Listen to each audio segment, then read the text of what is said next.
Xbox's Phil Spencer just disclosed a bunch of behind-the-scene details about the acquisition of Activision Blizzard, including things like future exclusivity, how Xbox plans to take these games to market, and how initially Call of Duty was not the major reason that Xbox wanted to acquire the company. So, let's talk about it. Are you listening? Hey, welcome back, friends. Today's show is about Papa Phil Spencer, as Xbox's Phil Spencer joined the latest episode of Xbox On and discussed easily the hottest topic on the internet: how the hell does Pokemon really expect me to buy Pokemon Go Plus Plus? I mean, when Pokemon Go first came out, I ran to the store and bought Pokemon Go Plus, and that thing's just been collecting dust for years, and now they want me to buy this Frisbee? What's that?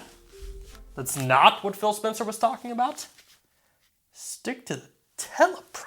In fact, Phil Spencer spent a good part of this episode discussing Microsoft's acquisition of Activision Blizzard. And for me, probably one of the most surprising revelations was that initially, this purchase was to expand Microsoft into mobile gaming. In fact, Phil Spencer specifically noted that Microsoft realized that they had a major lack in knowledge and experience when it came to mobile gaming. Which, don't tell the PC Master Race this, but mobile gaming, largest gaming platform in the world, which is why Xbox was so attracted to a company who has one of the largest mobile gaming developers ever, King. I mean, when you think of mobile gaming, games like Candy Crush and Farm Heroes are the first games that come to mind. And when you expand to other mobile games, Activision Blizzard also has games like Call of Duty Mobile or Diablo Immortal. In the eyes of Xbox, this acquisition would give Microsoft a great foundation in order for the company to expand into the world of mobile gaming. Now, that being said, that is a narrative that they need to talk way more about, because right now it seems like the entire industry has summed up this acquisition to, oh my god, they're gonna take Call of Duty away, when we all know that Skylanders is the real play here. Sure, Call of Duty is big. You force me to buy a game and then spend $10 on a toy to play it? I mean, at that point, you're practically printing money, Phil Spencer. Now, in all seriousness, on the topic of Call of Duty, I was actually pleasantly surprised on how upfront Phil Spencer was. Like, with all the investigations going on right now, usually companies get super tight-lipped, so it was kind of refreshing to see Xbox and one of their executives in front of a camera addressing these concerns head on, with Phil Spencer specifically noting that Microsoft's plan is for Activision Blizzard games to have the same experience available on every available platform, with Phil even hinting at things like platform exclusive missions, skins, guns, or time windows becoming a thing of the past. And I want to give a special shout out to Xbox On's Charlie, as they pushed back on Xbox's promise here. They said, like, isn't that what you were saying with Bethesda games not becoming exclusives? And Phil Spencer, to his credit, actually fact-checked the internet here by saying that he never made that guarantee. And in fact, what he originally promised was that Xbox was not going to pull games that are already available on other platforms. But